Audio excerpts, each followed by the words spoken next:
दोस्तों पिछले भाग में हमने जाना कि फोर्ड और एस्कॉर्ट की साझेदारी ने भारतीय किसानों को मजबूत और बेहतर ट्रैक्टर दिए। लेकिन अब कहानी एक ऐसे मोड़ पर पहुंच गई है जहां लोगों के मन में सवाल उठने शुरू हो गए। अगर फोर्ड इतना ही अच्छा था तो भारत से फोर्ड आखिर गया क्यों? क्यों फोर्ड का उत्पादन भारत में बंद हो गया? इसका जवाब जानने के लिए हमें 1980 से 1990 के दशक में पीछे लौटना होगा। 1980 के दशक के अंत तक कृषि मशीनरी का बाजार तेजी से बदल रहा था। नई तकनीक, बेहतर हाइड्रोलिक सिस्टम, ज़्यादा आरामदायक ड्राइविंग और अधिक दक्ष इंजन की मांग बढ़ रही थी। इसी दौरान फोर्ड ने अपने वैश्विक कृषि उपकरण कारोबार में बड़े बदलाव करने शुरू किए।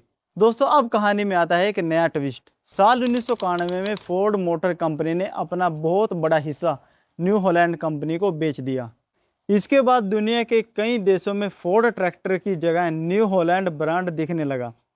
यानी तकनीक का विकास जारी रहा, लेकिन ट्रैक्टरों पर लिखा नाम धीरे धीरे बदलने लगा। भारत में स्थिति थोड़ी अलग थी। एस्कॉर्ट पहले से ही फोर्ड तकनीक पर आधारित ट्रैक्टर बना रही थी, लेकिन वैश्विक स्तर पर हुए बदलावों के बाद भारत में भी ब्रांड और साझेदारी परिवर्तन आने लगे। साथ के साथ फोर्ड का नाम कम होता गया और अलग अलग कंपनियों ने अपनी अपनी पहचान के साथ ट्रैक्टर बाजार में जगह बनाई।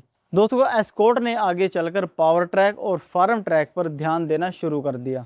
कई किसानों का मानना था कि शुरुआती फार्म ट्रैक मॉडलों में फोर्ड की तकनीक विरासत साफ दिखाई देती थी।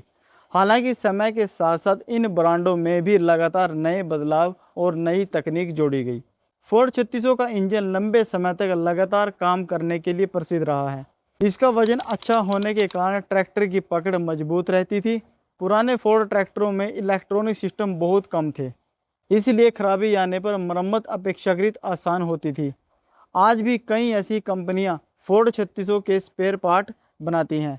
यही वजह है कि पुराने ट्रैक्टरों को लंबे समय तक चलाना संभव हो पाता था। अगर फोर्ड 3600 अच्छी स्थिति में हो तो उसकी रील्स वैल्यू आज भी काफ़ी अच्छी मानी जाती है। कई किसान पुराने फोर्ड 3600 या 3610 को खरीदकर उसकी मरम्मत करवाते हैं और वर्षों तक उपयोग करते हैं और उसको मॉडिफाई भी करवाते हैं। दोस्तों अगर आप भी पुराना फोर्ड 3600 खरीदना चाहते हैं तो सबसे पहले उसको अच्छी तरह से परख लें, जांच लें। इंजन, पीटीओ, गेयरबॉक्स और चेसिस को अच्छी तरह से जांच लें, उसके बाद ही खरीदने का विचार करें। दोस्तों आज के भाग में आपने जाना कि फोर्ड का वैश्विक कारोबार कैसे बदला, न्यू हॉलैंड ने फोर्ड की जगह कैसे ली, भारत में फोर्ड का नाम क्यों कम होता गया, फार्म ट्रैक और पावर ट्रैक दोनों मॉडल ये कैसे सामने आए, फोर्ड 3600 आज भी किसानों का भरोसेमंद ट्रैक्टर कैसे माना जाता है, पुराना फोर्ड खरीदते समय किन किन बातों का ध्यान रखना चाहिए। दोस्तों ये सब जानने के बाद हमारी कहानी अभी पूरी तरह से खत्म नहीं हुई।